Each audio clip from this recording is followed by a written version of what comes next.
Assalamualaikum, selamat sejahtera, selamat pagi kepada adik-adik dan semua penonton di luar sana.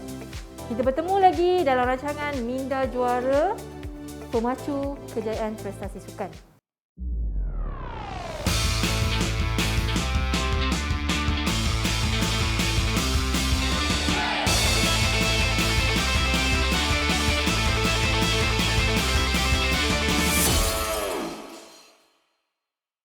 Untuk hari ini kita akan berkenalan ataupun kita nak mengupas salah satu topik iaitu membina keyakinan diri di kalangan atlet. Diharap adik-adik semua berada dalam keadaan sihatlah dan terus bersemangat untuk mempelajari teknik-teknik kemahiran psikologi dalam meningkatkan keyakinan diri anda. Okey, apa yang dimaksudkan dengan keyakinan diri? Kita selalu dengarkan perkataan confident.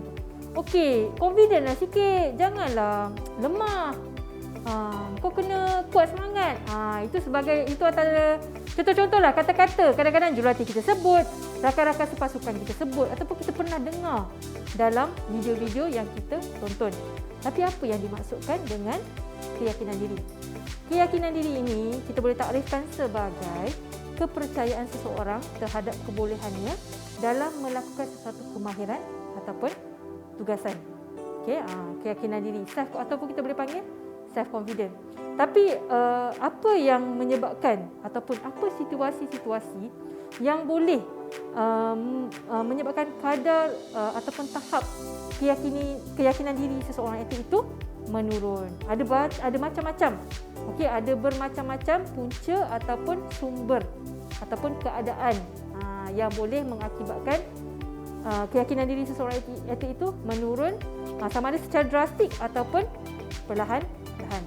Okey, kita nak tengok dalam video ni ada beberapa orang atlet akan berkongsi tentang punca-punca ataupun perkara-perkara yang menyebabkan tahap motivasi atau tahap keyakinan diri mereka menurun. Jom kita saksikan. Pertama, saya selalunya terganggu dengan persekitaran disebabkan cuaca, penonton.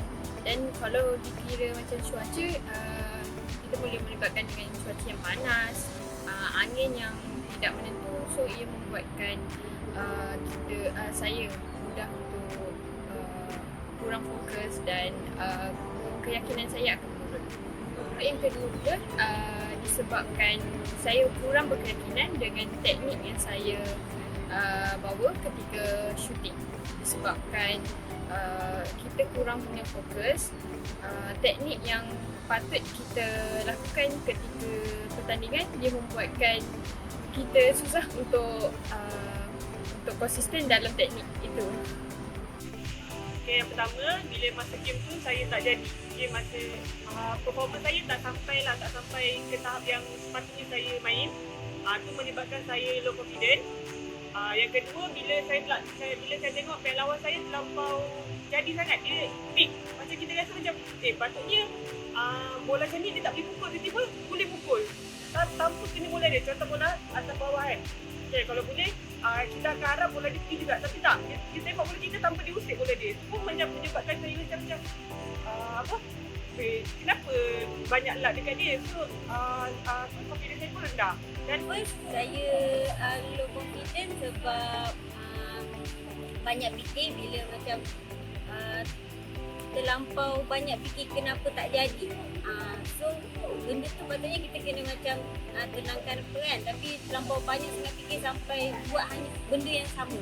Kedua, sebab kalau terlampau nervous, sebab jenis bola laju, so bila nervous dia susah nak kawal kelajuan tangan, kelajuan ketepatan tu susah nak kawal.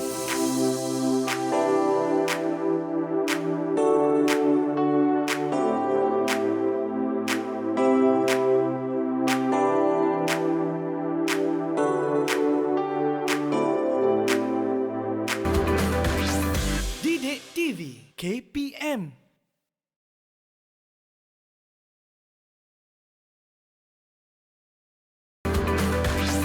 Didik TV KPM. Kita kembali dalam rancangan Minda Juara Pemacu Kejayaan Prestasi Sukan. tadi kita dah berkenalan tentang apa itu keyakinan diri.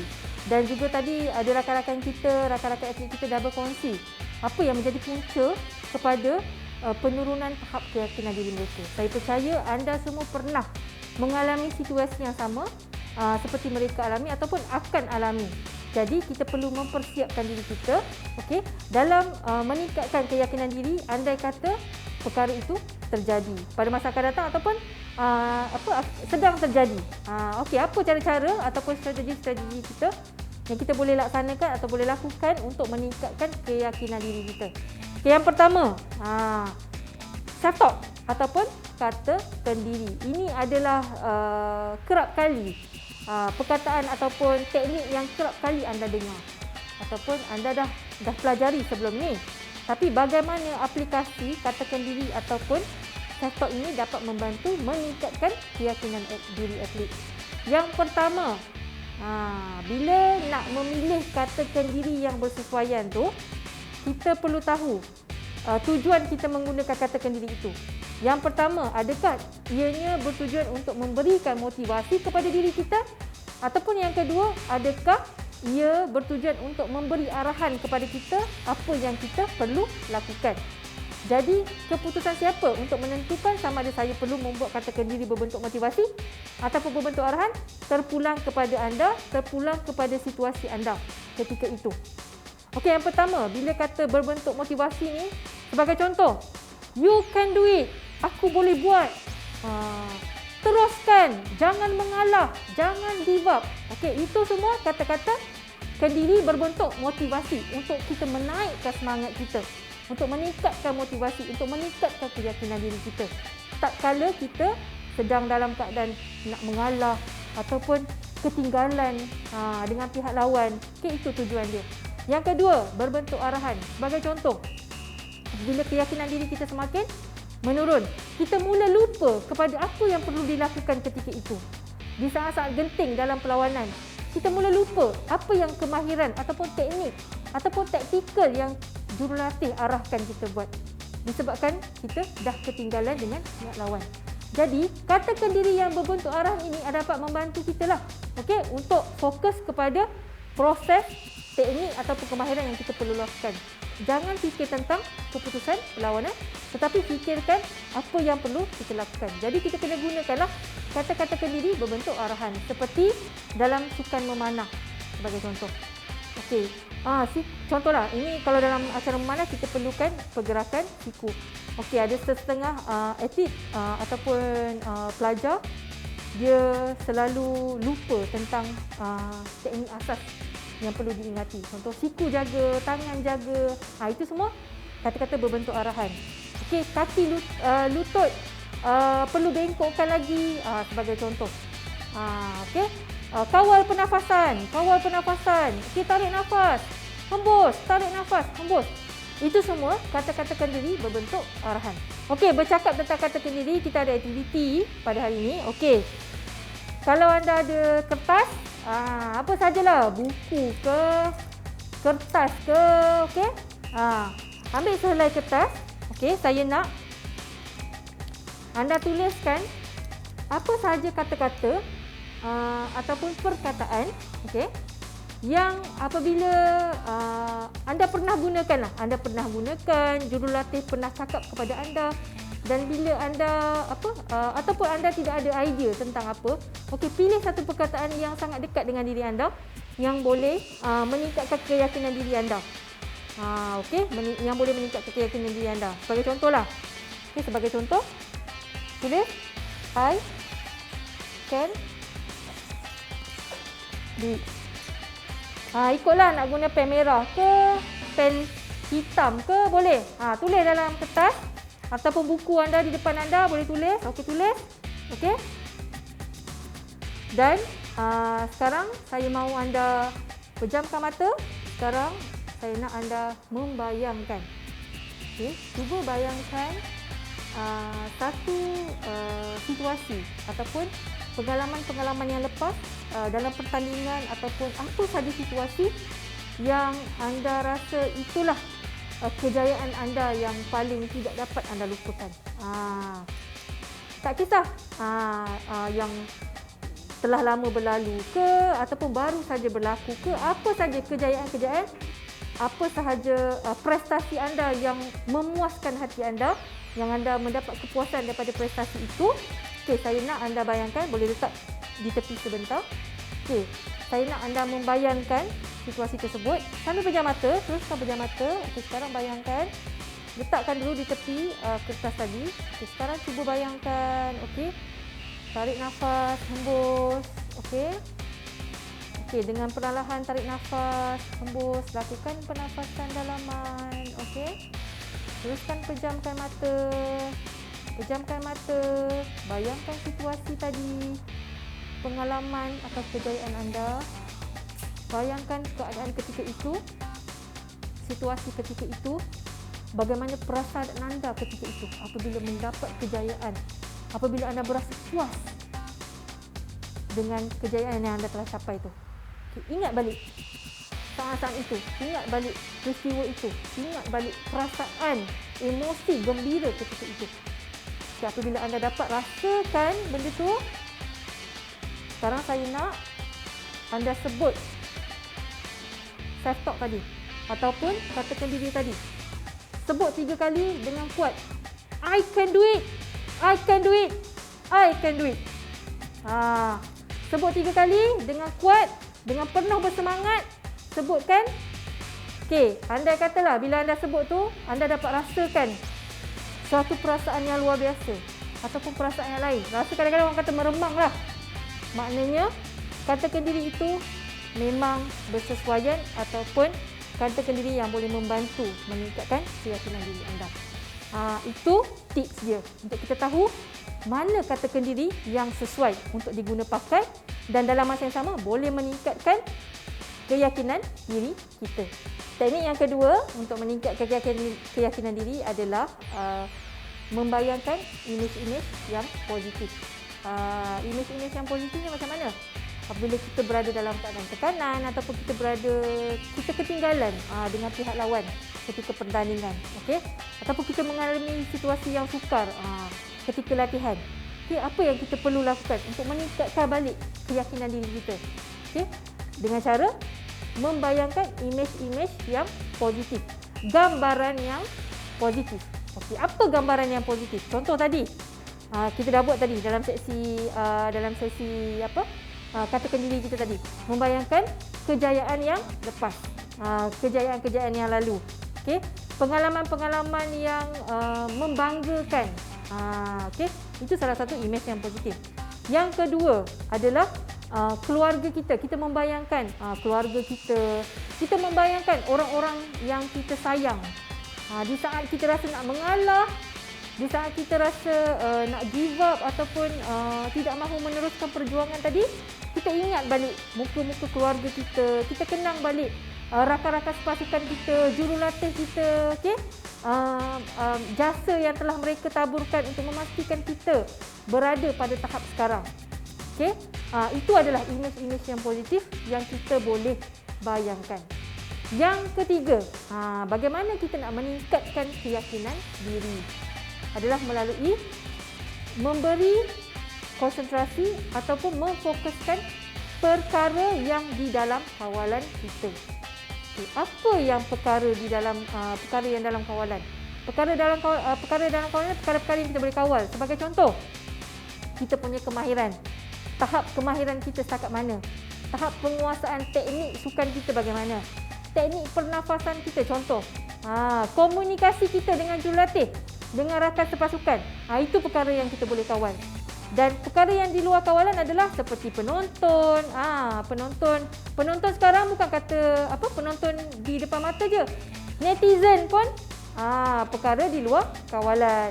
Biasalah sekarang semua ada social media dan kita tak terlepas untuk melihat komen-komen ataupun post-post dekat social media, okey, tentang prestasi kita, okey, bercakap tentang prestasi kita ataupun benda-benda yang boleh mengganggu fokus kita, okey. Ini semua perkara-perkara di luar kawalan. Sebagai contoh, prestasi pihak lawan. Itu semua adalah contoh-contoh perkara di luar kawalan. Jadi, anda perlu fokus kepada perkara dalam kawalan anda.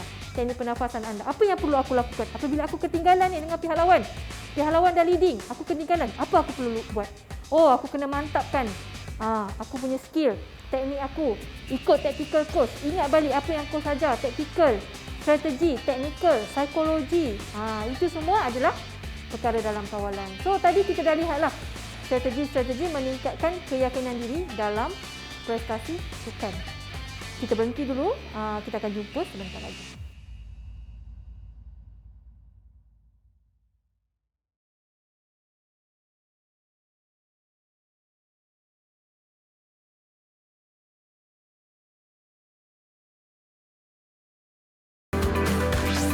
Didik TV KPM.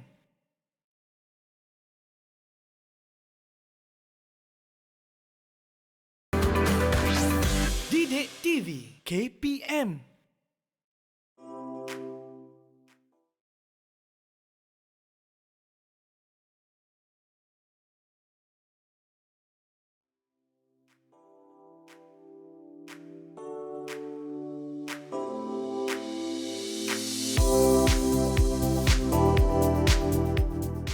Kita kembali lagi dalam rancangan Minda Juara Pemacu Kejayaan Prestasi Sukan.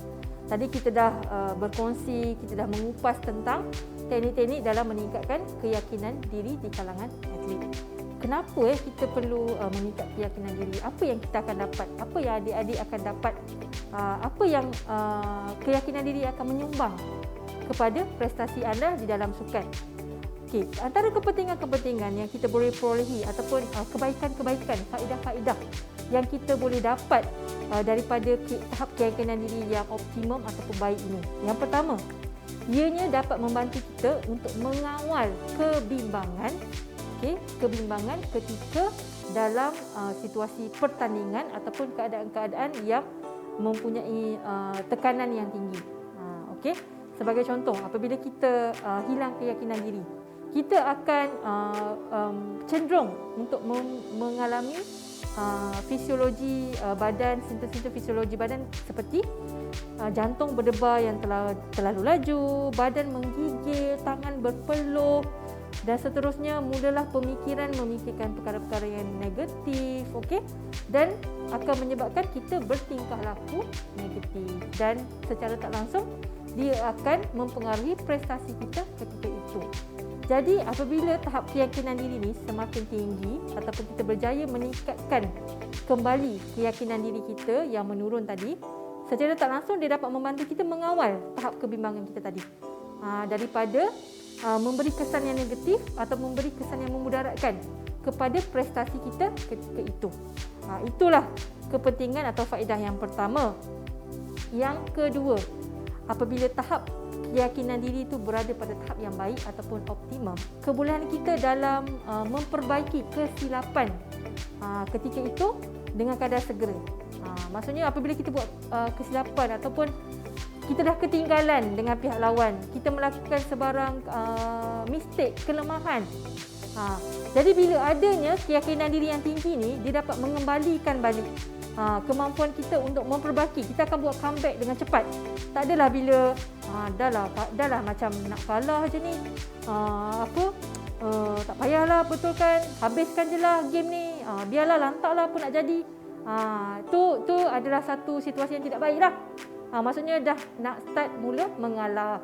Jadi bila ada keyakinan diri yang tinggi tu, maksudnya keyakinan diri dah kembali, kita akan terus berjuang habis-habisan memperbaiki balik kesilapan tadi dan kita akan melakukan pemulihan pemikiran, pemulihan psikologi dan kita akan teruskan perjuangan kita dalam pertandingan tersebut sehinggalah ke akhir, ke saat akhir tu. Itulah peranan keyakinan diri dalam memperbaiki kesilapan ketika pertandingan dengan kadar segera. Okey, yang terakhir, kepentingan yang ketiga apabila kita melakukan teknik-teknik untuk meningkatkan keyakinan diri ini adalah supaya kita lebih percaya dengan kemahiran ataupun teknik yang kita praktikkan. Kita percaya dengan diri kita, meningkatkan kepercayaan diri. Jadi bila kita percaya dengan kebolehan diri kita dan seterusnya kita akan bermotivasi ataupun meningkatkan motivasi kita untuk memantapkan lagi prestasi kita dalam latihan ataupun pertandingan. Jadi kita dah lihatlah, itulah kenapa pentingnya keyakinan diri ni. Kenapa adik-adik perlukan teknik-teknik untuk meningkat keyakinan diri ni. Sebab benda ni akan terjadi. Semua atlet akan mengalami situasi di mana akan menyebabkan keyakinan diri dia akan menurun tanpa kita sedar ataupun kita sedar.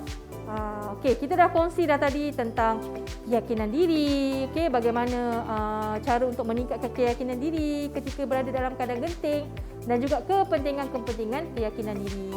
Okey, itu sahaja perkongsian kita untuk topik rancangan Minda Juara kita pada hari ini. Okey, kita akan jumpa lagi pada episod akan datang dalam rancangan yang sama, Minda Juara, Pemacu Kejayaan Prestasi Sukan. Dengan itu berakhirlah episod kita pada hari ini. Ingat ya adik-adik, seperti biasa jaga SOP, kekalkan penjarakan sosial dan juga elakkan tempat-tempat yang sesak. Sekian, wabillahi taufiq wal hidayah. Wassalamualaikum warahmatullahi wabarakatuh. Bye semua.